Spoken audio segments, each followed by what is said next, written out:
আরেকটি ভিডিওতে আপনাদের সবাইকে স্বাগতম। আমি মাশরুম রান্না করতেছি শুটকি দিয়ে, সেটা আপনাদের সাথে শেয়ার করার জন্য চলে আসছি।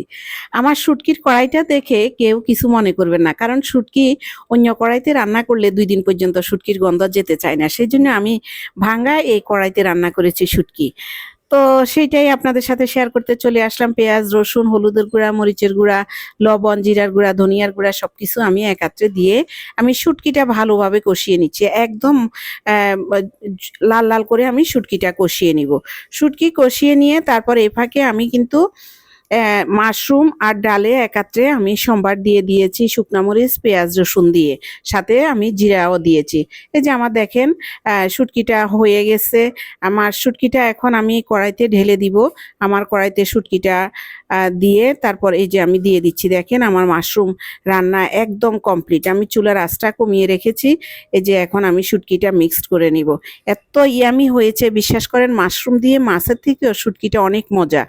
তো সেইটাই আমি এখন এই যে আমি কথা বলতে বলতে আমার রান্না শেষ। আমি ধনিয়া পাতা দিয়ে দিয়েছি। আমার রান্নাটা একদম কমপ্লিট। সাথে আরেকটা রান্না আছে, আমি মাছ রান্না করেছি, তেলাপিয়া মাছ। তেলাপিয়া মাছটা এই যে আমি লাল লাল করে ভেজে নিব। ভেজে নিয়ে আমি মটরশুঁটি, পেঁয়াজ দিয়ে টমেটো দিয়ে আমি ভুনা করেছি। তো সেইটাই আপনাদের সাথে শেয়ার করব। এই যে আমি পেঁয়াজ, কাঁচামরিচ, টমেটো সব দিয়ে দিয়েছি। এখন লবণ দিয়ে দিলাম। তারপর হলুদের গুঁড়া, মরিচের গুঁড়া, জিরার গুঁড়া, ধনিয়ার গুঁড়া সবসময় আমি এই মশলাগুলা ইউজ করি এবং আপনাদেরকে বলি, আপনাদের সাথে শেয়ার করি। এই যে সব কিছু দিয়ে আমি ভালোভাবে কষিয়ে তারপর আমি দিয়ে দিব মাছ। একটু ঝোল দিব, ঝোল দিয়ে ওইটাকে একটু ভালোভাবে কষিয়ে নিব, টমেটো আর পেঁয়াজ রসুন। কারণ একটু তেলটা উপরে ভেসে আসলে মাছটা দিলে তরকারিটাও স্বাদটা বেড়ে যায় এবং তরকারিটাও দেখতে সুন্দর লাগে। আমার তরকারির কালারটা কিন্তু বেশ হয়েছে না? তো আপনারা লাইক কমেন্টস করবেন, সাথে থাকবেন। আপনারা ভিডিও বেশি বেশি দেখবেন, আমার পুরো ভিডিওটা দেখবেন প্লিজ। আপনারা পুরো ভিডিওটা দেখলে আমি খুব খুশি হব।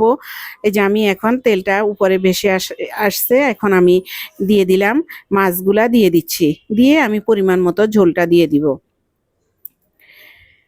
আপনারা প্লিজ আমার ভিডিওটা দেখবেন, পুরো ভিডিওটা লাইক কমেন্টস করবেন, সাথে থাকবেন। আমি 2টা মাথা আর 2 পিস মাছ রান্না করেছি, শুধু এক বেলার জন্য রান্না করেছি। আর মাশরুম হলে তো আমার ঘরে আর কিছুই লাগে না, কারণ মাশরুম আমার মেয়েদের, আমাদের সবার খুব পছন্দ। এই যে আমার ধনিয়া পাতা দিয়ে দিলাম। রান্নাটা একদম কমপ্লিট হয়ে গেছে, অনেক সুন্দর হয়েছে। আমি শেষ পর্যায়ে মটরশুঁটিটা দিয়েছি, অনেক মজা হয়েছে। আপনারা সবাই ভিডিওটা দেখবেন। আবারও বলছি, আমার রান্নাটা কেমন হয়েছে আপনারা লাইক কমেন্টসের মধ্যে আমাকে জানাবেন। লাইক কমেন্টস করবেন, সাথে থাকবেন। আমি একটু রাগ করব না, খারাপ হলে খারাপ বলবেন, ভালো হলে ভালো বলবেন। আপনারা আমাকে জানাবেন। আজকে এ পর্যন্ত, সবাইকে টাটা।